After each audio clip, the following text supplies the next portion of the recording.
ಆದ ಕಾರಣ ಇಸ್ರಾಯೇಲೇ, ನಾನು ನಿನಗೆ ಮಾಡುತ್ತೇನೆ, ನಾನು ಮಾಡಬೇಕೆಂದಿರುವುದರಿಂದ ಇಸ್ರಾಯೇಲೇ, ನೀನು ದೇವರ ಬರುವಿಕೆಗೆ ನಿನ್ನನ್ನು ಸಿದ್ಧ ಮಾಡಿಕೋ. ನಿನ್ನ ದೇವರ ಬರುವಿಕೆಗೆ ನಿನ್ನನ್ನು ಸಿದ್ಧ ಮಾಡಿಕೋ ಎಂಬುದಾಗಿ ದೇವರು ಇಸ್ರಾಯೇಲ್ಗೆ ಹೇಳುತ್ತಾರೆ. ನಾವು ಈಗ ಎಲ್ಲರೂ ಕೂಡ ಯೇಸುವಿನ ಬರುವಿಕೆಗೋಸ್ಕರವಾಗಿಯೇ ಕಾದಿದ್ದೇವೆ. ಸಭೆಯ ಮುಖ್ಯವಾದ ಉದ್ದೇಶ, ಧ್ಯೇಯ ಎಲ್ಲವೂ ಕೂಡ ಅದೇ ಆಗಿದೆ. ಈಗ ನೀವು ಕಮ್ಯುನಿಯನ್ ತೆಗೆದುಕೊಳ್ಳುವಾಗ ಹೇಗೆ ತೆಗೆದುಕೊಳ್ಳುತ್ತೀರಾ ಅಂದರೆ, ನಾನು ಬರುವ ತನಕ ನನ್ನನ್ನು ನೆನಪಿಸಿಕೊಳ್ಳುವುದಕ್ಕೋಸ್ಕರ ಇದನ್ನು ಮಾಡಿರಿ. ಸಭೆಯ ಮುಖ್ಯವಾದ ಉದ್ದೇಶ, ಸಭೆಯು ರೂಪಿಸಲ್ಪಟ್ಟದ್ದರ ಉದ್ದೇಶವು ಏನೆಂದರೆ, ಅವರು ಬರುವಾಗ ಅವರೊಂದಿಗೆ ಹೋಗುವುದಕ್ಕೆ ನಮ್ಮನ್ನು ನಾವು ಸಿದ್ಧಪಡಿಸಿಕೊಳ್ಳುವುದು. ಸಭೆಯ ಒಂದೇ ಕೆಲಸ ಅದೇನೆ. ಈಗ ಸಭೆಯ ಉದ್ದೇಶ ಬೇರೆಯಾಗಿ ಮಾರ್ಪಟ್ಟಿದೆ ಈ ಕಡೆಯ ಕಾಲದಲ್ಲಿ. ಈಗ ಸಭೆ ಹೇಗಾಗಿದೆ ಎಂದರೆ, ಆಶೀರ್ವಾದದ ಸ್ಥಳವಾಗಿ, ಸಭೆಯು ಮನರಂಜನಾ ಸ್ಥಳವಾಗಿ ಮಾರ್ಪಟ್ಟಿದೆ. ಹಬ್ಬಗಳನ್ನು ಆಚರಿಸುವಂತ ಸಭೆಯಾಗಿ ಮಾರ್ಪಟ್ಟಿದೆ. ಆದರೆ ಆದಿ ಅಪೋಸ್ತಲರ ಕಾಲದಲ್ಲಿ ಆ ರೀತಿಯಾಗಿಲ್ಲ. ಅವರೆಲ್ಲರೂ ಕೂಡ ಕ್ರಿಸ್ತನನ್ನು ಸಂಧಿಸುವುದಕ್ಕೆ ಸಿದ್ಧರಾಗಿ ಇದ್ದರು. ಯಾವಾಗ ಯೇಸು ಬಂದರೂ ಕೂಡ ನಾನು ಹೋಗಬೇಕು, ಅದೇ ಅವರ ಒಂದೇ ಒಂದು ಉದ್ದೇಶವಾಗಿತ್ತು. ಇನ್ನೊಂದು ಸುವಾರ್ತೆ ಸಾರುವುದಾಗಿತ್ತು. ಅವರು ಸಿದ್ಧರಾಗಿದ್ದರು, ಇನ್ನೊಂದು ಗುಂಪನ್ನು ಸಿದ್ಧಪಡಿಸುತ್ತಾ ಇದ್ದರು. ಎರಡು ಕೆಲಸವನ್ನೇ ಸಭೆಯು ಮಾಡುತ್ತಾ ಇತ್ತು. ಆನಂತರವಾಗಿ ದಿನಗಳು ಕಳೆದ ನಂತರವಾಗಿ, ಬರುವಿಕೆಯು ತಾಮಸವಾದ ನಂತರ ಅವರು ಏನು ಮಾಡುವುದಕ್ಕೆ ಆರಂಭಿಸಿದರು ಅಂದರೆ, ಹಾಗೆ ಮುಂದಿನ ಜನರೇಷನ್ಗಳು ಬರುವಾಗ ಸಭೆಯ ಉದ್ದೇಶವು ಏನಾಯಿತಂದರೆ ಅದು ಮಾರ್ಪಟ್ಟಿತು.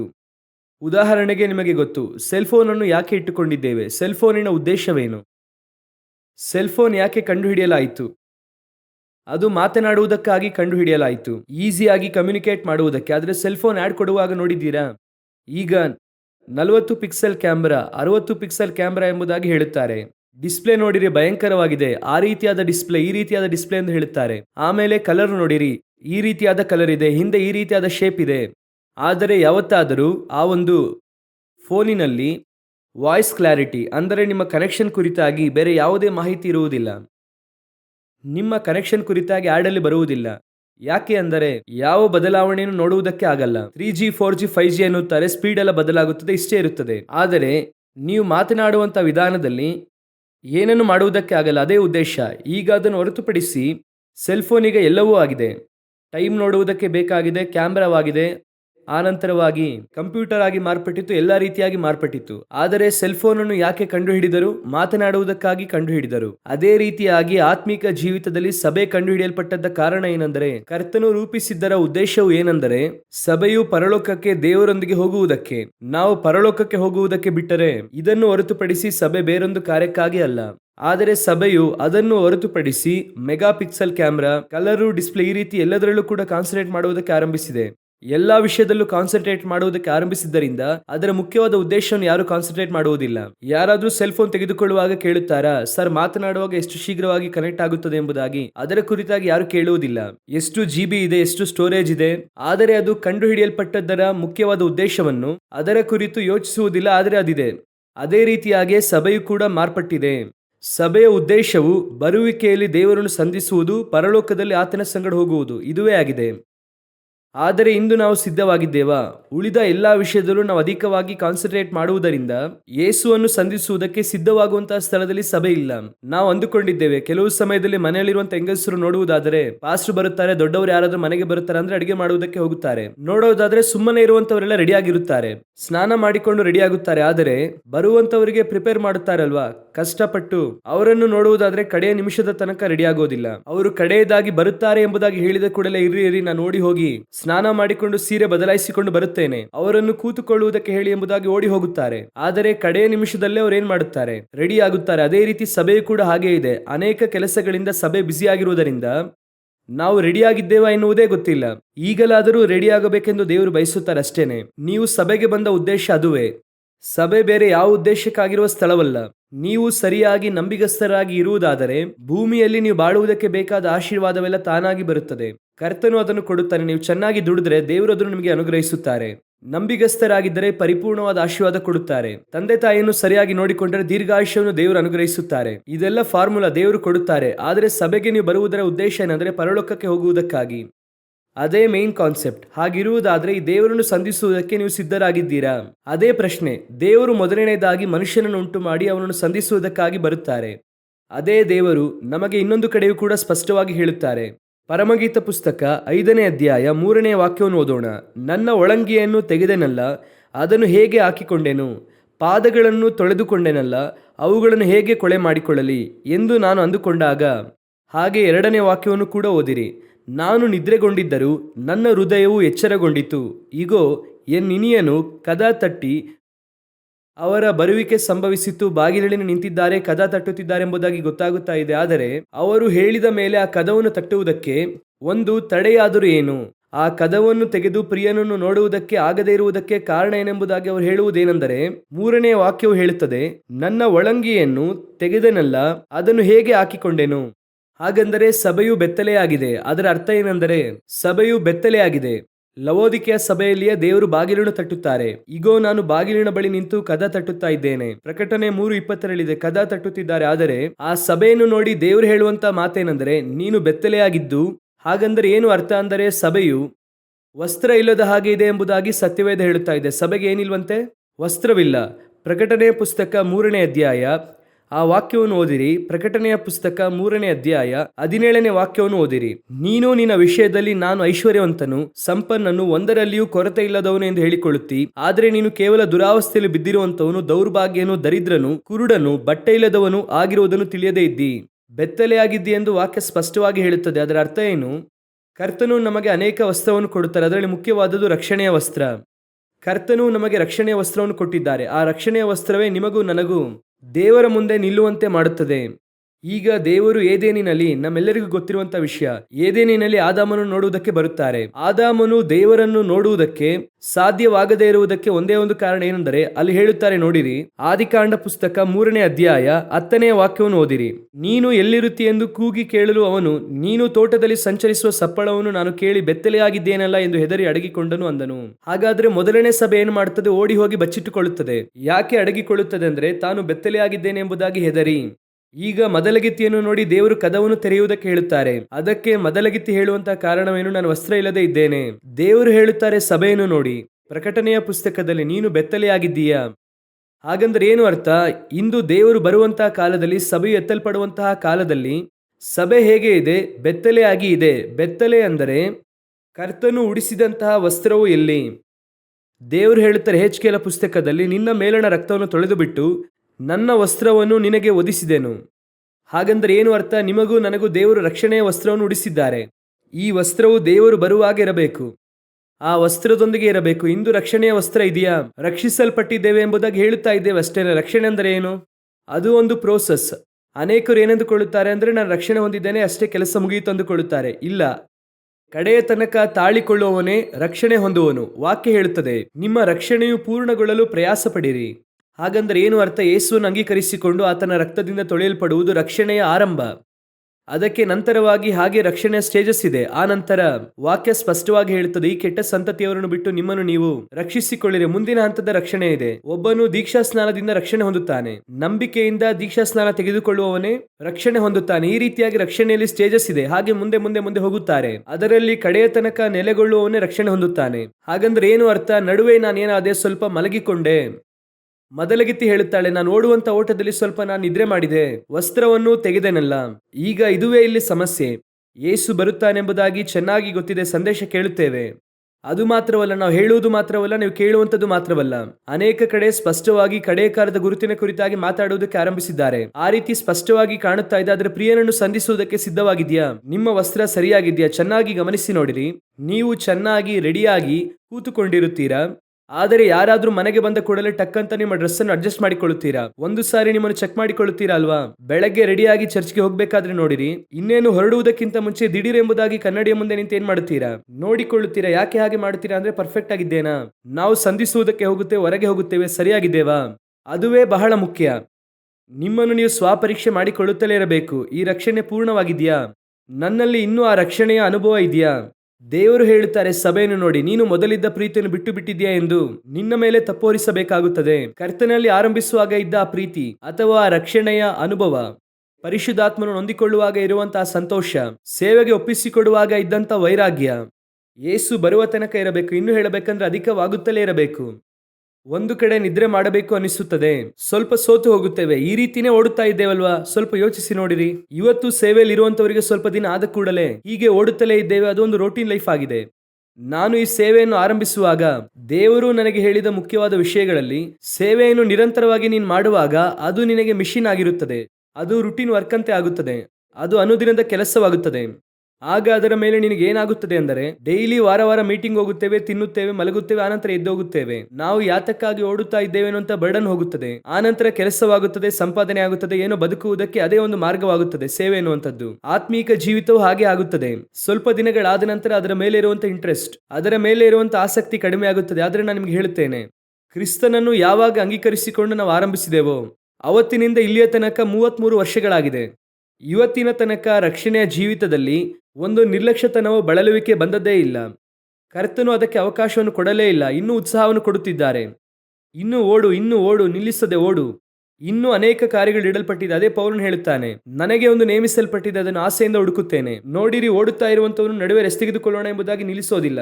ಅವನು ಯಾವಾಗ ರೆಸ್ಟ್ ತೆಗೆದುಕೊಳ್ಳೋಣ ಅಂದುಕೊಳ್ಳುತ್ತಾನೆ, ಆ ಓಟವನ್ನು ಓಡಿ ಮುಗಿಸಿ ಆ ಲೈನ್ ಅನ್ನು ಕ್ರಾಸ್ ಮಾಡಿದ ನಂತರವೇ ರೆಸ್ಟ್ ತೆಗೆದುಕೊಳ್ಳುತ್ತಾನೆ. ಯಾವುದೇ ಕಾರ್ಯವಾಗಿರಲಿ ನಡುವೆ ಯಾರಾದರೂ ರೆಸ್ಟ್ ತೆಗೆದುಕೊಳ್ಳುತ್ತಾರೆ ಅಂದ್ರೆ ಅವರು ಅನ್ಫಿಟ್ ಎಂಬುದಾಗಿ ಅರ್ಥ. ನೀನು ಓಡುವಂತ ಓಟದಲ್ಲಿ ಯಾವಾಗಾದರೂ ಒಂದು ಬಳಲುವಿಕೆ ಬರುತ್ತದಾ? ನಿಮ್ಮ ಆತ್ಮೀಕ ಜೀವಿತದಲ್ಲಿ ಏನೋ ಓಕೆ ರೈಟ್, 20 ವರ್ಷಗಳ ಕಾಲ ಕರ್ತನಲ್ಲಿ ಇದ್ದೇವೆ, ಆ ರೀತಿ ನಿಮ್ಮಲ್ಲಿ ಒಂದು ಬಳಲುವಿಕೆ ಬರುತ್ತದ, ಯು ಆರ್ ಅನ್ಫಿಟ್. ಇನ್ನೂ ಕೂಡ ವೈರಾಗ್ಯ ಎಕ್ಸ್ಟ್ರಾ ಆಗುತ್ತಲೇ ಹೋಗಬೇಕು. ಕಳೆದ ವರ್ಷಕ್ಕಿಂತ ಈ ವರ್ಷ ಇನ್ನೂ ಆತ್ಮಿಕ ಜೀವಿತದಲ್ಲಿ ಬೆಳೆದಿರಬೇಕು. ಅದುವೇ ಪ್ರಿಯನನ್ನು ಸಂಧಿಸುವುದಕ್ಕಾಗಿರುವಂತ ಸಿದ್ಧತೆ. ನಿನ್ನ ವಸ್ತ್ರ ಇನ್ನೂ ಹೊಸದಾಗುತ್ತಲೇ ಹೋಗಬೇಕು. ಇನ್ನು ನಿನ್ನ ವಸ್ತ್ರ ಏನಾಗಬೇಕು? ಯಾವುದೇ ಕಳಂಕವಿಲ್ಲದಾಗಿ ಮಾರ್ಪಡಬೇಕು. ತೆಗೆದಿಡುವುದಕ್ಕಲ್ಲ ರಕ್ಷಣೆಯ ವಸ್ತ್ರ. ಕರ್ತನು ಬರುವ ತನಕ ಧರಿಸಿಕೊಂಡಿರುವುದೇ ರಕ್ಷಣೆಯ ವಸ್ತ್ರ. ಇವತ್ತು ಅನೇಕ ಸಭೆಗಳು ಬೆತ್ತಲೆಯಾಗಿದೆ ಅಂದ್ರೆ ಏನು ಅರ್ಥ? ರಕ್ಷಣೆಯ ವಸ್ತ್ರ ಇಲ್ಲದಾಗಿದೆ. ಆದರೆ ಸಭೆಯಲ್ಲಿ ಉಳಿದದೆಲ್ಲವೂ ಇದೆ, ಎಲ್ಲ ಇದೆ. ಅಲ್ಲಿ ಹೇಳುತ್ತಾರೆ ನೋಡಿರಿ, ಪಾದಗಳನ್ನು ತೊಳೆದೆ, ಎಲ್ಲ ಇದೆ, ಶುದ್ಧವಾಗಿಯೇ ಇದೆ, ಆದರೆ ವಸ್ತ್ರವಿಲ್ಲ. ದೇವರು ಕೇಳುತ್ತಾರೆ, ಆದಮನೇ ನೀನು ಎಲ್ಲಿದ್ದಿ? ಪ್ರಿಯನು ಸಂಧಿಸುವುದಕ್ಕೆ ಬರುತ್ತಿದ್ದಾರೆ. ತಾನು ಉಂಟು ಮಾಡಿದಂತ ಮನುಷ್ಯನನ್ನು ಸಂಧಿಸುವುದಕ್ಕೆ ಬರುತ್ತಾರೆ. ಅವನು ಹೇಳುತ್ತಾನೆ, ನಾನು ಬೆತ್ತಲೆ ಆಗಿರುವುದರಿಂದ ಹೆದರಿ. ಹಾಗಂದ್ರೆ ಏನರ್ಥ? ನನ್ನೊಳಗೆ ದೇವರೇ ನೀವು ನೋಡಬಾರದೇ ಇರುವಂತಹ ಕಾರ್ಯಗಳೆಲ್ಲವೂ ಕೂಡ ಒಳಗೆ ಇದೆ, ಬೆತ್ತಲೆ ಆಗಿದೆ. ಅದರಲ್ಲಿ ಒಂದು ದೊಡ್ಡ ವಿಷಯ ಏನೆಂದರೆ ಈ ಆದಾಮನಿಗೆ ತಾನು ಬೆತ್ತಲೆಯಾಗಿದ್ದೇನೆ ಎಂಬುದಾಗಿ ಗೊತ್ತಾಗುತ್ತಿದೆ. ಆದ್ದರಿಂದ ಏನು ಮಾಡುತ್ತಾನೆ? ಹೋಗಿ ಎದರಿ ಬಚ್ಚಿಟ್ಟುಕೊಂಡ ಎಂಬುದಾಗಿ ವಾಕ್ಯ ಹೇಳುತ್ತದೆ. ಆದರೆ ನೀವು ಆ ಪ್ರಕಟಣೆಯ ಪುಸ್ತಕ 3ನೇ ಅಧ್ಯಾಯ 17ನೇ ವಾಕ್ಯವನ್ನು ಓದಿರಿ. ನೀನು ನಿನ್ನ ವಿಷಯದಲ್ಲಿ ನಾನು ಐಶ್ವರ್ಯವಂತನು, ಸಂಪನ್ನನು, ಒಂದರಲ್ಲಿಯೂ ಕೊರತೆ ಇಲ್ಲದವನೆಂದು ಹೇಳಿಕೊಳ್ಳುತ್ತಿ, ಆದರೆ ನೀನು ಕೇವಲ ದುರಾವಸ್ಥೆಯಲ್ಲಿ ಬಿದ್ದಿರುವಂತವನು, ದೌರ್ಭಾಗ್ಯನು, ದರಿದ್ರನು, ಕುರುಡನು, ಬಟ್ಟೆ ಇಲ್ಲದವನು ಆಗಿರುವುದನ್ನು ತಿಳಿಯದೇ ಇದ್ದಿ. ಗೊತ್ತಿಲ್ವಂತೆ ಸಭೆಯು ಕರ್ತನನ್ನು ಬಿಟ್ಟು ದೂರ ಹೋಗಿರುವುದೇ ಸಭೆಗೆ ಗೊತ್ತಿಲ್ವಂತೆ. ನಾವು ಇನ್ನೂ ಕೂಡ ದೇವರೊಂದಿಗೆ ಇಲ್ಲ ಎಂಬುದೇ ಸ್ವಲ್ಪ ಜನರಿಗೆ ಗೊತ್ತಿಲ್ಲ. ಆದರೆ ಇವರ ಪ್ರಕಾರವಾಗಿ ಯಾರು ಚರ್ಚ್, ಕೈಯಲ್ಲಿ ಬೈಬಲ್ ಇದೆ, ವಾರ ವಾರ ಆರಾಧನೆಗೆ ಬರುತ್ತೇವೆ, ಕೂತುಕೊಳ್ಳುತ್ತೇವೆ, ಆನಂತರ ಎದ್ದು ಹೋಗುತ್ತೇವೆ. ಕ್ರಿಸ್ಮಸ್ ಬರುತ್ತದೆ, ಈಸ್ಟರ್ ಬರುತ್ತದೆ, ಹಬ್ಬಗಳು ಬರುತ್ತದೆ, ಆಗ ಡ್ರೆಸ್ ತೆಗೆದುಕೊಳ್ಳುತ್ತೇವೆ, ಬಿರಿಯಾನಿ ತಿನ್ನುತ್ತೇವೆ, ಕೇಕ್ ಹಂಚುತ್ತೇವೆ, ಎಲ್ಲ ಇದೆ. ಆದರೆ ದೇವರ ಹತ್ರ ತಾನು ಬೆತ್ತಲೆಯಾಗಿದ್ದೇನೆ ಎಂಬುದಾಗಿ ತಿಳಿಯದೇ ಇರುವಂತ ಒಂದು ಗುಂಪು. ರಕ್ಷಣೆಯ ವಸ್ತ್ರ ಇಲ್ಲ ಎಂಬುದೇ ಅವರಿಗೆ ಗೊತ್ತಿಲ್ಲ. ಆದರೆ ನಾವೆಲ್ಲರೂ ರಿಲಿಜಿಯಸ್ ಪೀಪಲ್, ವಾರ ವಾರ ಚರ್ಚ್ಗೆ ಬಂದು ಹೋಗುತ್ತೇವೆ.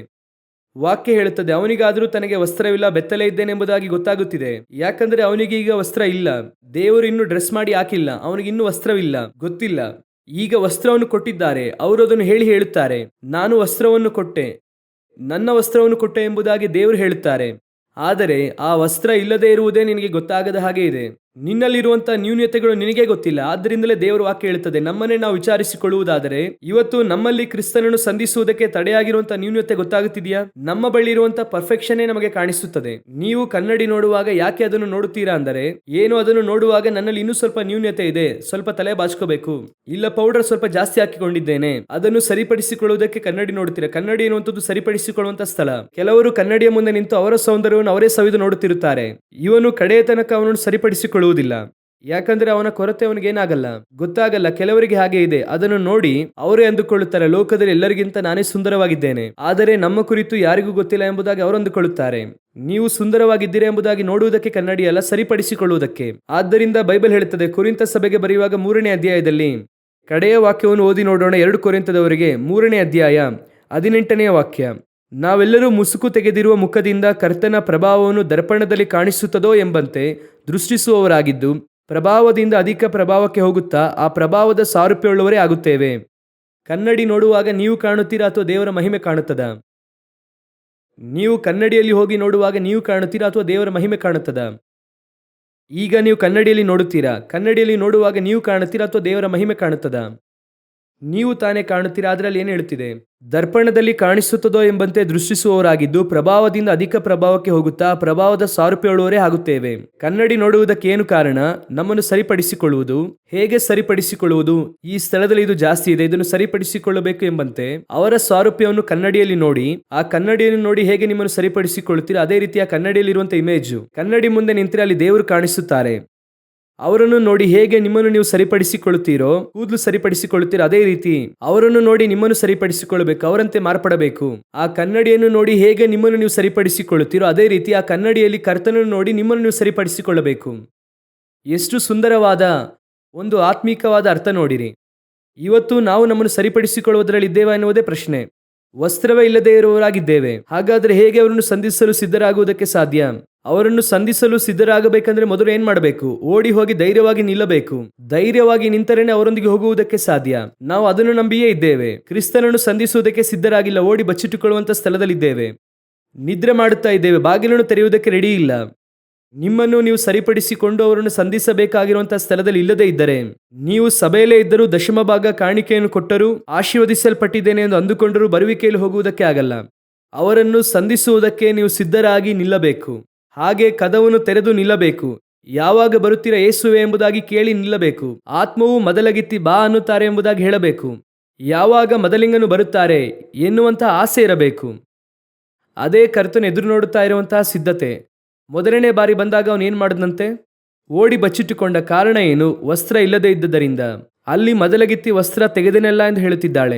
ಸಭೆಯನ್ನು ನೋಡಿ ದೇವರು ಹೇಳುತ್ತಾರೆ, ಮೊದಲು ನಿನಗೆ ನೀನು ಬೆತ್ತಲೆಯಾಗಿದ್ದೆ ಎನ್ನುವುದೇ ತಿಳಿದಿಲ್ಲ. ಮೊದಲು ನಿನಗೆ ತಿಳಿಯಬೇಕು, ನಿನಗೆ ಕರ್ತನಿಗೆ ಪ್ರಿಯವಿಲ್ಲದೆ ಇರುವಂತಹ ಕಾರ್ಯ ಏನೆಂಬುದಾಗಿ ತಿಳಿಯಬೇಕು. ನಿಮ್ಮ ರಕ್ಷಣೆಯ ವಸ್ತ್ರ ಮೊದಲು ಇದೆಯಾ ಎಂಬುದಾಗಿ ನೋಡಿರಿ. ಎರಡನೆಯದಾಗಿ ಆ ವಸ್ತ್ರವನ್ನು ಹಾಕಿಕೊಳ್ಳಿರಿ. ಆಕೆ ತೆಗೆದಿಟ್ಟಳಂತೆ, ಅದನ್ನು ಹಾಕಿಕೊಳ್ಳಿರಿ. ಅದನ್ನು ಹಾಕಿಕೊಂಡು ಬನ್ನಿ, ಮದಲಿಂಗನ ಮುಂದೆ ನಿಲ್ಲುವುದಕ್ಕೆ ಸುಲಭವಾಗಿರುತ್ತದೆ. ಹಾಲೆಲೂಯ. ಇದೇ ಮೊದಲನೆಯದಾಗಿ ದೇವರನ್ನು ಸಂಧಿಸುವುದಕ್ಕೆ ಸಿದ್ಧವಾಗಬೇಕಾದಂತಹ ಕೆಲಸ. ಫಸ್ಟು ನಮ್ಮನ್ನು ನಾವು ಸಿದ್ಧಪಡಿಸಿಕೊಳ್ಳಬೇಕು. ಎರಡನೆಯದಾಗಿ ಈಗ ವಸ್ತ್ರವನ್ನು ಹಾಕಿಕೊಂಡಿದ್ದಾಯಿತು. ಓದಿರಿ, ಮತ್ತಾಯನು ಬರೆದ ಸುವಾರ್ತೆ 25ನೇ ಅಧ್ಯಾಯ 1ನೇ ವಾಕ್ಯವನ್ನು ಓದಿರಿ. ಆಗ ಪರಲೋಕ ರಾಜ್ಯವು ಆರತಿಗಳನ್ನು ತೆಗೆದುಕೊಂಡು ಮದಲಿಂಗನನ್ನು ಎದುರುಗೊಳ್ಳುವುದಕ್ಕೆ ಹೊರಟಂತ 10 ಮಂದಿ ಕನ್ಯೆಯರಿಗೆ ಹೋಲಿಕೆಯಾಗಿರುವುದು. ಇವರು ರೆಡಿಯಾಗಿದ್ದಾರೆ, ಮದಲಿಂಗನನ್ನು ಸಂಧಿಸುವುದಕ್ಕೆ ರೆಡಿಯಾಗಿದ್ದಾರೆ. ವಾಕ್ಯ ಸ್ಪಷ್ಟವಾಗಿ ಹೇಳುತ್ತದೆ, ಮದಲಿಂಗನನ್ನು ಎದುರುಗೊಂಡು ಹೋಗುವುದಕ್ಕೆ, ನಿನ್ನ ದೇವರನ್ನು ಸಂಧಿಸುವುದಕ್ಕೆ ಸಿದ್ಧವಾಗು. ಮೊದಲನೇದಾಗಿ ಅವ್ರು ಏನಾಗಿಲ್ಲ? ಸಿದ್ಧವಾಗಿಲ್ಲ. ಓಕೆ ರೈಟ್, ಅವರು ಸಿದ್ಧವಾಗಿಲ್ಲ. ಈಗ ಸಿದ್ಧವಾಗಿದ್ದಾಯಿತು, ವಸ್ತ್ರವನ್ನು ಹಾಕಿಕೊಂಡಾಯಿತು. ಮದಲಿಂಗನನ್ನು ಸಂಧಿಸುವಂತ ಕನ್ಯೆಯರು ಈಗ ಇವರು ರೆಡಿಯಾಗಿದ್ದಾರೆ, ವಸ್ತ್ರವನ್ನು ಹಾಕಿಕೊಂಡಿದ್ದಾರೆ. ಆದರೆ ಇವರಲ್ಲೂ ಕೂಡ ಕೊರತೆ ಇದೆ ಎಂಬುದಾಗಿ ದೇವರು ಹೇಳುತ್ತಿದ್ದಾರೆ. ಈಗ ನೋಡಿರಿ ವಾಕ್ಯ ಏನು ಹೇಳುತ್ತದೆ ಎಂಬುದಾಗಿ ನೋಡಿರಿ. 25ನೇ ಅಧ್ಯಾಯ 10ನೇ ವಾಕ್ಯವನ್ನು ಓದಿರಿ. ಅವರು ಕೊಂಡುಕೊಳ್ಳಲಿಕ್ಕೆ ಹೋದಾಗ ಮದಲಿಂಗನು ಬಂದನು. ಸಿದ್ಧವಾಗಿದ್ದವರು ಅವನ ಸಂಗಡ ಮದುವೆಯ ಮನೆಯೊಳಕ್ಕೆ ಹೋದರು. ಬಾಗಿಲು ಮುಚ್ಚಲಾಯಿತು. ಹಾಗೆ 11ನೇ ವಾಕ್ಯವನ್ನು ಓದಿರಿ. ತರುವಾಯ ಉಳಿದ ಕನ್ಯೆಯರು ಸಹ ಬಂದು, ಸ್ವಾಮಿ ಸ್ವಾಮಿ, ನಮಗೆ ತೆರೆಯಿರಿ ಅಂದರು. ಹಾಗಾದರೆ ಸಿದ್ಧವಾಗಿದ್ದಂಥವರು ಪ್ರವೇಶಿಸಿದರು. ಎಲ್ಲರೂ ಹೊರಟಂಥವರೇ. ಇದು ನಿಮ್ಮೆಲ್ಲರಿಗೂ ಗೊತ್ತಿರುವಂಥ ಒಂದು ಸಾಮ್ಯ, ಚೆನ್ನಾಗಿ ಗೊತ್ತಿರುವಂಥ ಒಂದು ಸಾಮ್ಯ. ಆದರೆ ಈ ಸಾಮ್ಯದಲ್ಲಿರುವಂಥ ಒಂದು ಮುಖ್ಯವಾದ ವಿಷಯವನ್ನು ಅರ್ಥ ಮಾಡಿಕೊಳ್ಳಬೇಕು. ಇವರು ಸಿದ್ಧವಾಗಿರುವಂಥವರು, ಅದೇ ಬಹಳ ಮುಖ್ಯ. ಫಸ್ಟ್ ಪಾಯಿಂಟ್ ಅಲ್ಲಿ ಸಿದ್ಧವಾಗದೇ ಇರುವಂಥವರು, ವಸ್ತ್ರವನ್ನು ತೆಗೆದಿಟ್ಟವರು, ಬೆತ್ತಲೆಯಾಗಿರುವಂಥವರು, ವಸ್ತ್ರವನ್ನು ಕಳೆದುಕೊಂಡವರು. ಅದೇನೆಂದರೆ ಅವರು ಬೆತ್ತಲೆಯಾಗಿದ್ದೆ ಎಂಬುದಾಗಿ ಗೊತ್ತಿಲ್ಲ. ಆದರೆ ಇದು ಆಗಲ್ಲ. ಇದು ಓಕೆ, ಪರ್ಫೆಕ್ಟ್, ಪರವಾಗಿಲ್ಲ. ಸಂದೇಶ ಎಲ್ಲ ಕೇಳಿದ್ದೇವೆ, ನಮ್ಮ ಪಾಸ್ಟ್ ಬೋಧಿಸಿದ್ದಾರೆ, ಎಲ್ಲ ಪರ್ಫೆಕ್ಟ್, ಓಕೆನೆ, ಎಲ್ಲ ಪರ್ಫೆಕ್ಟೇ. ವಸ್ತ್ರವನ್ನು ಹಾಕಿಕೊಂಡಾಯಿತು. ಓ ಯೇಸು ಬರುತ್ತಾರೆ, ನಮಗೆ ವರ್ಷಕ್ಕೆ ಒಮ್ಮೆ ಕೂಟ ನಡೆಸುತ್ತಾರೆ, 2 ದಿನದ ಕೂಟ. ಹಾಗೆ ನಾವು ಬಂದು ಹೋಗುತ್ತಾ ರೆಡಿ ಆಗುತ್ತಾ ಇದ್ದೇವೆ. ನಮ್ಮ ಆರತಿಗಳನ್ನು ಇಟ್ಟುಕೊಂಡು ಯಾವಾಗ ಮದಲಿಂಗನು ಬಂದರೂ ನಾವೇನ್ ಮಾಡುತ್ತೇವೆ? ಹೌದು, ಓಕೆ ರೈಟ್. ಆದರೆ ಈಗ ವಾಕ್ಯವು ಹೇಳುತ್ತದೆ, ಸಿದ್ಧವಾದವರು ಮಾತ್ರ ಅವರೊಂದಿಗೆ ಏನ್ ಮಾಡಿದ್ರಂತೆ? ಆ ಮದುವೆಯ ಮನೆಗೆ ಪ್ರವೇಶಿಸಿದರು. ಈ ಸಿದ್ಧತೆ ಎನ್ನುವಂಥದ್ದೇನು? ಹಾಗೆ ಕೇಳುವುದಾದರೆ ಅಲ್ಲಿ ವಾಕ್ಯವು ಬಹಳ ಸ್ಪಷ್ಟವಾಗಿ ಹೇಳುತ್ತದೆ, ಬುದ್ಧಿಯುಳ್ಳವರು ಎಣ್ಣೆಯನ್ನು ತೆಗೆದುಕೊಂಡು ಹೋದರು, ಬುದ್ಧಿ ಇಲ್ಲದೆ ಇರುವವರು ಎಣ್ಣೆಯನ್ನು ತೆಗೆದುಕೊಂಡು ಹೋಗಲಿಲ್ಲ. ಹಾಗಂದ್ರೆ ಏನರ್ಥ? ಸಿದ್ಧತೆಯಲ್ಲಿ ಫಸ್ಟ್ ಪಾಯಿಂಟ್ ಏನು ಎಂದು ಕೇಳುವುದಾದರೆ, ಅವರು ಹೋಗುವಾಗಲೇ ಪ್ರಿಪೇರ್ಡ್ ಆಗಿ ಹೋದರು. ಬರೋಣ ತಡವಾದರೆ, ಮದಲಿಂಗನು ಬರುವುದು ತಡವಾದರೆ, ಅವರು ಬರುವ ತನಕ ಉರಿಯುವುದಕ್ಕೆ ನನ್ನಲ್ಲಿ ಎಣ್ಣೆ ಇರಬೇಕು. ಅವರು ಬರುವ ತನಕ ಏನು ಮಾಡಬೇಕು? ನನ್ನೊಳಗೆ ಇರುವಂಥ ಈ ಅಭಿಷೇಕವು ಅವರು ಬರುವ ತನಕ ನನ್ನಲ್ಲಿರುವಂಥ ಬೆಂಕಿಯು ಉರಿಯುತ್ತಲೇ ಇರಬೇಕು, ಅದನ್ನು ಹತ್ತಿಸುತ್ತಲೇ ಇರಬೇಕು. ಆದರೆ ಇಲ್ಲಿ ಬಂದವರಲ್ಲಿ ನೋಡುವುದಾದರೆ ಎಲ್ಲ ಆರತಿ ಕೂಡ ಆರುವಂಥ ಸ್ಥಿತಿಯಲ್ಲೇ ಇತ್ತು. ಎಲ್ಲ ಆರತಿಗಳು ಆರುವಂತಹ ಸ್ಥಿತಿಯಲ್ಲೇ ಇತ್ತು. ಮದಲಿಂಗನು ಬರುತ್ತಾರೆ ಎನ್ನುವಂಥ ಕೂಗಾಯಿತು. ಆ ವಾಕ್ಯ ಏನು ಹೇಳುತ್ತದೆ ನೋಡಿರಿ. 6ನೇ ವಾಕ್ಯವನ್ನು ಓದಿರಿ. ಆದರೆ ಅರ್ಧರಾತ್ರಿಯಲ್ಲಿ ಇಗೋ, ಮದಲಿಂಗನು ಅವನನ್ನು ಎದುರುಗೊಳ್ಳುವುದಕ್ಕೆ ಹೊರಡಿರಿ ಎಂಬ ಕೂಗಾಯಿತು.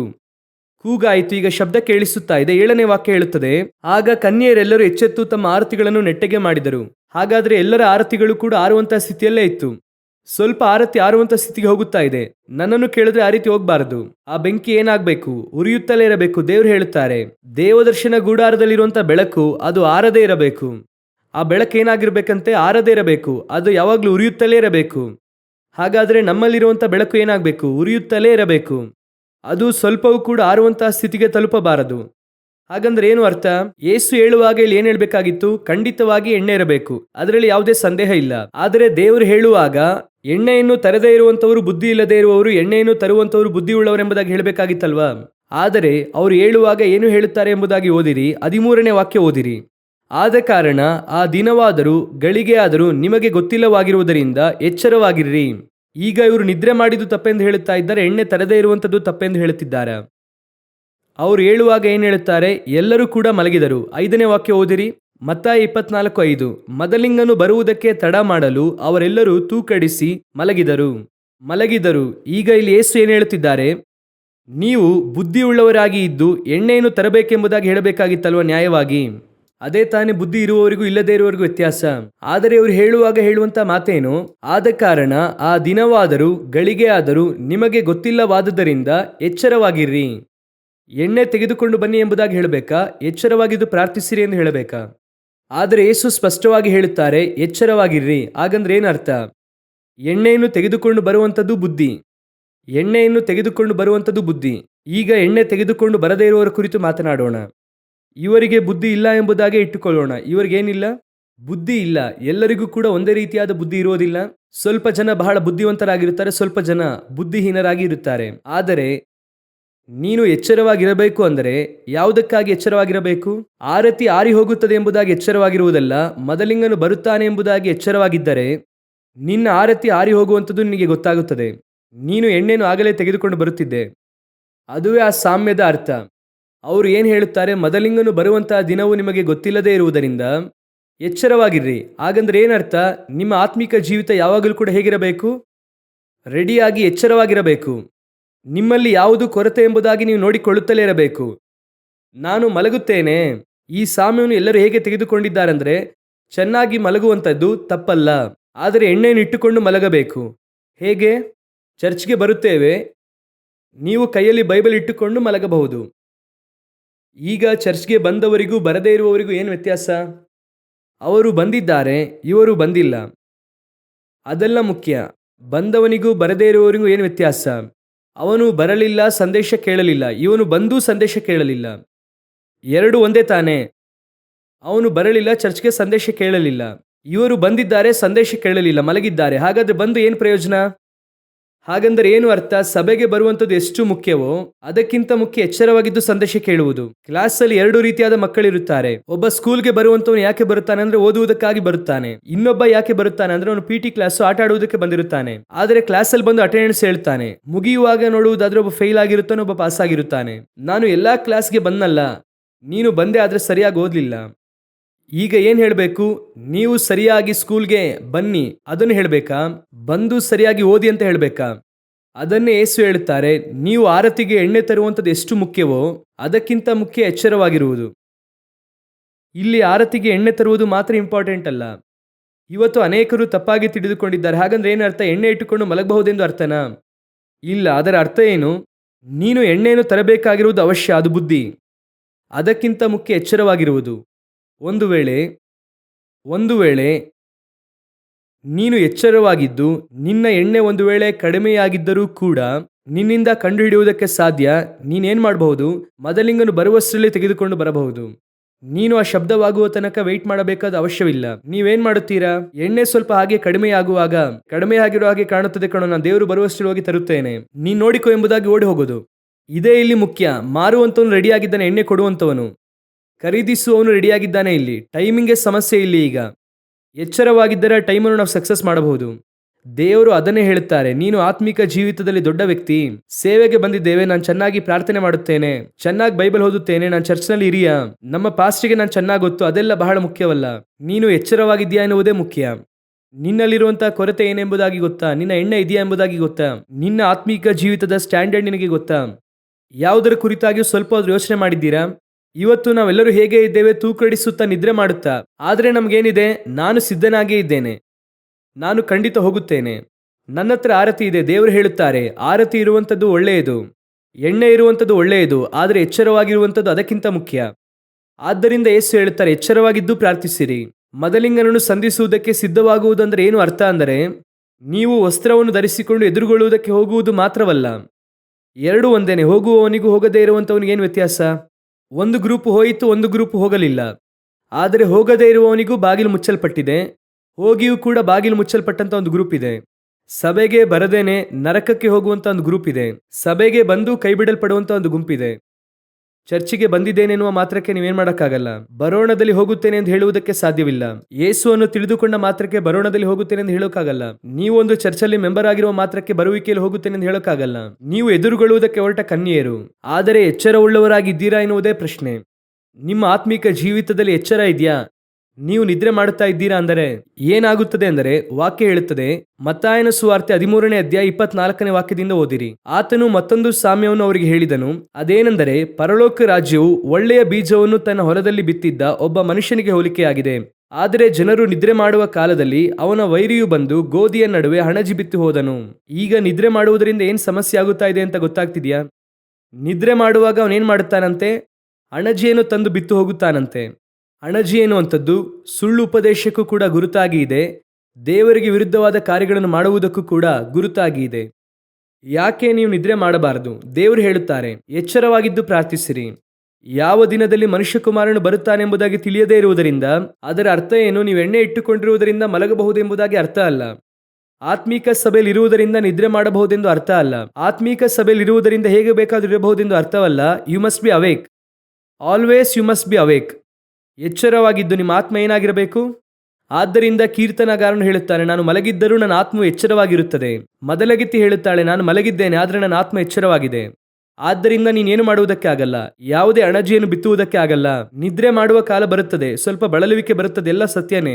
ಆದರೆ ದೇವರು ಹೇಳುತ್ತಿದ್ದಾರೆ, ಎಚ್ಚರವಾಗಿರಿ, ಮಲಗಬೇಡಿ ಎಂದು ದೇವರು ಹೇಳುತ್ತಿಲ್ಲ. ಏನು ಹೇಳುತ್ತಿದ್ದಾರೆ? ಎಚ್ಚರವಾಗಿರಿ. You must always be awake. ಒಂದು ಎಚ್ಚರವಾಗಿರುವ ಅನುಭವ. ನೀನು ಸ್ವಲ್ಪ ಮಲಗಿದೆ ಅಂದರೆ ಸ್ವಲ್ಪ, ನಾನು ಹೇಳುತ್ತೇನೆ, ಅದು ಆತ್ಮಿಕ ಜೀವಿತದಲ್ಲಿ ಹೇಳುತ್ತೇನೆ, ಈ ಕಡೆಯ ಕಾಲದಲ್ಲಿ ಸ್ವಲ್ಪ ನೀವು ದೇವರನ್ನು ಬಿಟ್ಟು ಅಗಲಿ ಹೋಗಿರಿ. ಲೈಟಾಗಿ ಹೇಳುತ್ತಿದ್ದೇನೆ. ಸ್ವಲ್ಪ ದೂರ ಹೋದಿರಿ ಅಂದರೆ ಸೈತಾನನ ಅಣಜಿಯನ್ನು ತಂದು ಬಿತ್ತುತ್ತಾನೆ. ಯಾಕಂದ್ರೆ ಇದು ಕಡೆಯ ಕಾಲ, ಯಾರನ್ನು ನುಂಗಲಿ ಎಂಬುದಾಗಿ ಸೈತಾನನು ತಿರುಗಾಡುತ್ತಾ ಇದ್ದಾನೆ. ಈ ಕಡೆಯ 5 ವರ್ಷಗಳಿಂದ ನೋಡುತ್ತಾ ಇದ್ದೇನೆ. ಸ್ವಲ್ಪ ಸ್ಥಳ ಮಾಡಿಕೊಟ್ರೆ ಸಾಕು, ಒಳಗೆ ಬರುತ್ತಾನೆ. ಹಾಗೆ ಆ ಕುಟುಂಬವನ್ನೇ ಕೆಳಗೆ ಬೀಳಿಸುತ್ತಾನೆ. ಆ ಕುಟುಂಬದ ಆತ್ಮಿಕ ಜೀವಿತ ಎಲ್ಲವನ್ನೂ ಕೂಡ ಹಾಳು ಮಾಡುತ್ತಾನೆ.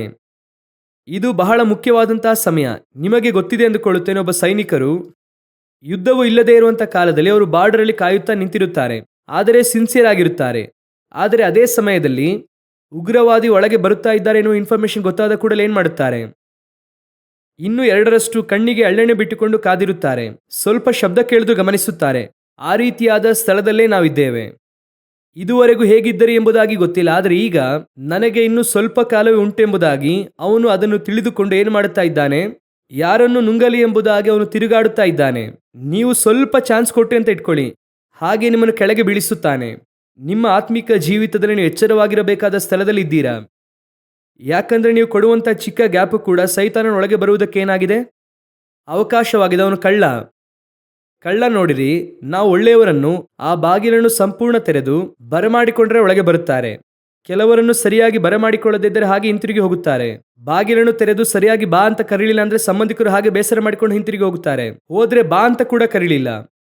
ಅದು ನಮ್ಮ ದೇವರು ಬಾಗಿಲಿನ ಬಳಿ ನಿಂತು ಕದ ತಟ್ಟುತ್ತಾರೆ. ಕದವನ್ನು ತೆರೆದು ಬಾ ಅಂದರೆ ಮಾತ್ರ ಒಳಗೆ ಬರುತ್ತಾರೆ. ಆದರೆ ಇವನು ಕಳ್ಳ, ಕದ್ದುಕೊಳ್ಳುವುದಕ್ಕೂ ನಾಶ ಮಾಡುವುದಕ್ಕೂ ಬರುತ್ತಾನೆ. ಕಳ್ಳ ಏನ್ ಮಾಡುತ್ತಾನೆ ಗೊತ್ತಾ? ಇಂದಿನ ಬಾಗಿಲಿನಲ್ಲಿ ಸ್ವಲ್ಪ ಗ್ಯಾಪ್ ಇದ್ದರೂ ಸಾಕು, ಒಳಗೆ ಬರುವುದಕ್ಕೆ ಪ್ರಯತ್ನಿಸುತ್ತಾನೆ. ಅದನ್ನೇ ದೇವರು ಹೇಳುತ್ತಾರೆ, ಅವನು ಅಡ್ಡದಾರಿಯಲ್ಲಿ ಒಳಗೆ ಬರುತ್ತಾನೆ. ಅದೇ ಸೈತಾನು ನಿಮ್ಮ ಜೀವಿತದಲ್ಲಿ ಅಡ್ಡದಾರಿಯಲ್ಲಿ ಒಳಗೆ ಬರುತ್ತಾನೆ. ನೀವು ಚಿಕ್ಕ ಗ್ಯಾಪು, ಸ್ವಲ್ಪ ಯಾಮಾರಿದ್ರಿ ಅಂದ್ರೆ ಕತೆ ಮುಗಿಸುತ್ತಾನೆ. ಅದನ್ನೇ ನಿಮಗೆ ಹೇಳುತ್ತೇನೆ, ಎಷ್ಟರ ಮಟ್ಟಿಗೆ ನಿಮ್ಮನ್ನು ಕಾಪಾಡಿಕೊಳ್ಳುವುದಕ್ಕೆ ಸಾಧ್ಯವೋ ಅಷ್ಟರ ಮಟ್ಟಿಗೆ ಕಾಪಾಡಿಕೊಳ್ಳಿ. ಈ ಕಾಲದಲ್ಲಿ ಎಲ್ಲದಕ್ಕೂ ಸ್ಥಳ ಮಾಡಿಕೊಡಬೇಡಿ. ಕೆಲವು ಸಮಯದಲ್ಲಿ ಆಫೀಸಲ್ಲಿ ವರ್ಕ್ ಮಾಡುವವರು ಅಥವಾ ಕಾಲೇಜಿನಲ್ಲಿ ಓದುವಂಥವರಿಗೆ ಹೇಳುತ್ತೇನೆ, ಈ ರೀತಿಯಾಗಿ ಫ್ರೆಂಡ್ಸ್ ಅಲ್ಲಿ ಕರೆಯುತ್ತಾರೆ ಇಲ್ಲಿ ಕರೆಯುತ್ತಾರೆ ಎಂಬುದಾಗಿ ಹೇಳುವಾಗ ಕೆಲವು ಸ್ಥಳಗಳಿಗೆ ಹೋಗಿ, ಕೆಲವು ಸ್ಥಳಗಳಿಗೆ ಬೇಡ ಅಂದರೆ ಬೇಡ. ಇಲ್ಲ ರೀ, ನಾನು ಪರ್ಫೆಕ್ಟೇನೆ, ನನ್ನನ್ನು ಯಾವುದೂ ಕದಲಿಸುವುದಿಲ್ಲ, ಅದನ್ನು ಈ ಕಾಲದಲ್ಲಿ ಮಾತನಾಡುವುದಕ್ಕೆ ಆಗಲ್ಲ. ಯಾಕೆ ಹೇಳುತ್ತೇನೆ ಅಂದರೆ, ನಾವು ಕರೆಕ್ಟಾಗಿ ಇದ್ದರೂ ನಮ್ಮ ಸುತ್ತಲಿರುವಂಥದ್ದೆಲ್ಲವೂ ಕೂಡ ಈಗ ತಪ್ಪಾಗಿ ಇದೆ. ಒಂದು ಲಿಮಿಟ್ ಆದ ನಂತರ ನಮ್ಮ ಮಕ್ಕಳಿಂದಲೇ ಆತ್ಮಿಕ ಜೀವಿತದಲ್ಲಿ ಬಲವುಳ್ಳವರಾಗಿರುವುದಕ್ಕಾಗುತ್ತಿಲ್ಲ. ಯಾಕಂದ್ರೆ ಅಲೆಗಳು ಅಧಿಕವಾಗಿ ಬಡಿಯುವುದಕ್ಕೆ ಆರಂಭವಾಗಿದೆ. ಒಂದು, ನಾವು ಬಂಡೆಯ ಮೇಲೆ ಕಟ್ಟಲ್ಪಟ್ಟಂತ ಮನೆಯಾಗಿ ಸ್ಟ್ರಾಂಗ್ ಆಗಿರಬೇಕು. ಇಲ್ಲ, ನಮ್ಮನ್ನು ಕಾದುಕೊಳ್ಳಬೇಕು. ಕೆಲವು ಪಾಪಗಳನ್ನು ದೇವರು ಎದುರಿಸಿ ನಿಲ್ಲುವುದಕ್ಕೆ ಹೇಳುತ್ತಾರೆ, ಕೆಲವು ಪಾಪಗಳನ್ನು ಬಿಟ್ಟು ಹೋಗುವುದಕ್ಕೆ ಹೇಳುತ್ತಾರೆ. ಹಾಗೆ ತಾನೇ ಹೇಳುತ್ತದೆ, ಸೈತಾನನನ್ನು ಎದುರಿಸಿ ನಿಲ್ಲಿರಿ. ಕೆಲವು ಪಾಪಗಳಿಗೆ ದೇವರು ಹೇಳುತ್ತಾರೆ, ಅದನ್ನು ಬಿಟ್ಟು ಓಡಿ ಹೋಗಿರಿ. ಆ ಓಡಬೇಕಾದ ವಿಷಯಗಳಿಗೆ ನೀವು ಓಡಬೇಕು. ದೇವರನ್ನು ನೀವು ಗಮನಿಸಿ ನೋಡುವುದಾದರೆ, ಆ ಹಡಗಿನ ಮುಂಭಾಗದಲ್ಲಿ ಮಲಗಿದ್ದರೆಂಬುದಾಗಿ ವಾಕ್ಯ ಹೇಳುತ್ತದೆ. ಹೇಳುತ್ತಾರೆ ಯಾವುದು ವೀಕೆಸ್ಟ್ ಸ್ಪಾಟ್ ಅಲ್ಲಿ ದೇವರು ಇರುತ್ತಾರೆ ಎಂಬುದಾಗಿ. ನಿನ್ನನ್ನು ಕಾಪಾಡುವುದಕ್ಕೆ ನೀನು ಅವರಿಗೆ ಸಹಕರಿಸಬೇಕು. ನೀವು ಹೋಗಿ ಏನ್ ಮಾಡಬಾರದು, ಆ ವೀಕೆಸ್ಟ್ ಸ್ಪಾಟ್ ಅಲ್ಲಿ ಕೂತುಕೊಳ್ಳಬಾರದು. ಕೂತುಕೊಂಡು ಪರವಾಗಿಲ್ಲ, ಅದೆಲ್ಲ ನನಗೆ ಏನ್ ಮಾಡುತ್ತದೆ ಎಂಬುದಾಗಿ ಹೇಳಬಾರದು. ಕೆಲವು ಸ್ಥಳಗಳಿಗೆ ದೇವರು ಹೋಗಬಾರ್ದು ಅಂದ್ರೆ ಹೋಗಬಾರ್ದು, ಅಷ್ಟೇ ನಿಲ್ಲಿಸಬೇಕು. ಯಾಕಪ್ಪ, ನಿನ್ನನ್ನು ದೇವರು ನಿನಗೆ ಆ ಸ್ಥಳದಲ್ಲಿ ಸಿಗುವಂಥ ಕೆಲವು ಆಶೀರ್ವಾದಗಳಿಗಿಂತಲೂ ಕೂಡ ನಿನ್ನ ಆತ್ಮವು ಬಹಳ ಮುಖ್ಯವಾಗಿರುವಂಥದ್ದು. ನೀನು ಆ ಆಶೀರ್ವಾದ ಇಲ್ಲದೆ ಕೂಡ ಬಾಳಬಹುದು, ಆದರೆ ದೇವರೊಂದಿಗೆ ನಿನ್ನ ಆತ್ಮ ಇಲ್ಲದೆ ಬಾಳುವುದಕ್ಕೆ ಆಗಲ್ಲ. ಕೆಲವು ವಿಷಯಗಳಿಗೆ ದೇವರು ಹೋಗುವುದಕ್ಕೆ ಹೇಳುತ್ತಾರೆ, ಹೋಗಿರಿ. ದೂರ ಇರುವುದಕ್ಕೆ ಹೇಳುತ್ತಾರೆ, ದೂರವಿರ್ರಿ. ರಿಜೆಕ್ಟ್ ಮಾಡುವುದಕ್ಕೆ ಹೇಳುತ್ತಾರೆ, ರಿಜೆಕ್ಟ್ ಮಾಡಿರಿ. ಅದರಿಂದ ಯಾವುದೇ ಸಮಸ್ಯೆ ಇಲ್ಲ. ಸ್ವಲ್ಪ ನಷ್ಟವಾಗುತ್ತದ. ನೀವು ಕರ್ತನಿಗೆ ಏನಾದರೂ ಬಿಟ್ಟರೆ ಅದಕ್ಕಿಂತ ಅಧಿಕಪಟ್ಟು ದೇವರು ನಿಮ್ಮನ್ನು ಆಶೀರ್ವದಿಸುತ್ತಾರೆ. ಇವನು ನನಗೋಸ್ಕರ ಇದನ್ನು ಬೇಡ ಎಂದು ಹೇಳಿ ಬಂದಿದ್ದಾನಲ್ಲ, ಅವನಿಗೆ ಇಷ್ಟವಾದದನ್ನೇ ಬೇಡ ಅಂತ ಬಂದಿದ್ದಾನಲ್ಲ. ಈ ಲೋಕದಲ್ಲಿ ಅವನಿಗೆಂದು ಇಷ್ಟವಾಗಿರುವಂಥದ್ದು ಒಂದು ವಿಷಯ ಇದೆ, ಏನೋ ಒಂದು, ಅದನ್ನು ನನಗೋಸ್ಕರ ಬೇಡ ಎಂದು ಬಿಟ್ಟಿದ್ದಾನಲ್ಲ, ಅದಕ್ಕೆ ದೇವರು ನಿಮ್ಮನ್ನು ಅದಕ್ಕಿಂತ ಅಧಿಕವಾಗಿ ಆಶೀರ್ವದಿಸುತ್ತಾರೆ. ನೀವು ಬಿಡುವಂಥದ್ದು ಸ್ವಲ್ಪವಾಗಿರುತ್ತದೆ, ಆದರೆ ದೇವರು ನಿಮಗೆ ಕೊಡುವಂಥದ್ದು ಅಧಿಕವಾಗಿರುತ್ತದೆ.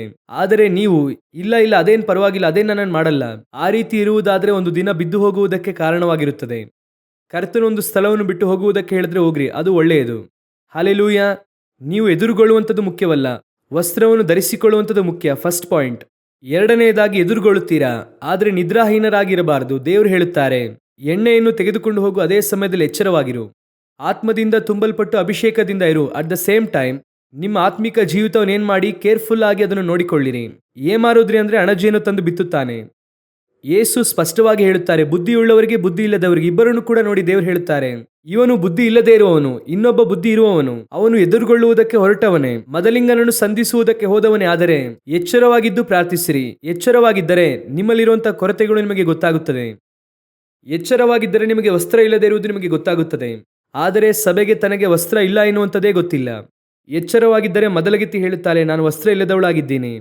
ಕರ್ತನು ಎದುರು ನೋಡುತ್ತಾ ಇರುವಂತಹ ಒಂದು ಬಹಳ ಮುಖ್ಯವಾದಂತಹ ಸಿದ್ಧತೆ ಏನೆಂದರೆ, ಮೊದಲನೆಯದಾಗಿ ಅವರನ್ನು ಸಂಧಿಸುವಂತವನು ಅವರು ಕೊಟ್ಟಂತಹ ವಸ್ತ್ರವನ್ನು ಭದ್ರವಾಗಿ ಕಾಪಾಡಿಕೊಳ್ಳಬೇಕು. ಅದನ್ನೇ ದೇವರು ಹೇಳುತ್ತಾರೆ, ನಾನು ನಿನಗೆ ಕೊಟ್ಟಿರುವುದನ್ನು ನಾನು ಬರುವ ತನಕ ಬಿಗಿಯಾಗಿ ಹಿಡಿದುಕೊಂಡಿರು. ಅದನ್ನು ಇಟ್ಟುಕೊಂಡಿರಬೇಕು. ಎರಡನೆಯದಾಗಿ, ಅದನ್ನು ಇಟ್ಟುಕೊಳ್ಳುವುದು ಮಾತ್ರ ಮುಖ್ಯವಲ್ಲ, ಅದನ್ನು ಕೇರ್ಫುಲ್ ಆಗಿ ಹ್ಯಾಂಡಲ್ ಮಾಡಬೇಕು. ಅವರು ಬರುವ ತನಕ ನಿಮ್ಮ ವಸ್ತ್ರವು ಯಾವುದೇ ಕಳಂಕ ಸುಕ್ಕು ಇರುವಂತೆ ಏನು ಮಾಡಬಾರದು, ಅನುಮತಿ ಕೊಡಬಾರದು. ಕಳಂಕ ಸುಕ್ಕು ಇಲ್ಲದೆ ಇರುವಂತಹ ಮೊದಲಗಿತ್ತಿಯ ವಸ್ತ್ರ.